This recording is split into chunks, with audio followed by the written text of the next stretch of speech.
কেমন আছেন বন্ধুরা? আপনারা তো জানেন এতদিন আমি আর্ট করতে পারিনি, আমার এক্সাম ছিল তার জন্য।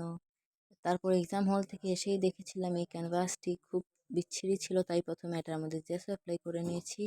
তারপর আমি সানসেট পেন্টিং শুরু করে দিয়েছি। এখানে আমি অ্যাক্রিলিক কালারটা ব্যবহার করেছি। অনেক আপু এবং ভাইয়ারা জিজ্ঞেস করেন যে জল রং দিয়ে কি ক্যানভাসের উপর আর্ট করা যায়? আসলে জল রং দিয়ে আর্ট করা যায়, কিন্তু এটার মধ্যে খুব বেশি বেনিফিট পাওয়া যায় না। তার জন্যই অনেকে আহ, জল রং দিয়ে আঁকেন না, কারণ যে সময় ভার্নিশ অ্যাপ্লাই করতে হয় সে সময় রংটা ছড়িয়ে পড়ে। এর জন্যই মূলত। এবং জল রঙে আঁকতে গেলেও সেই জলটা ভালোভাবে বসে না এবং চিপচিপা দেখায়, তার জন্যই জল রং দিয়ে এখানে আঁকা যায় না।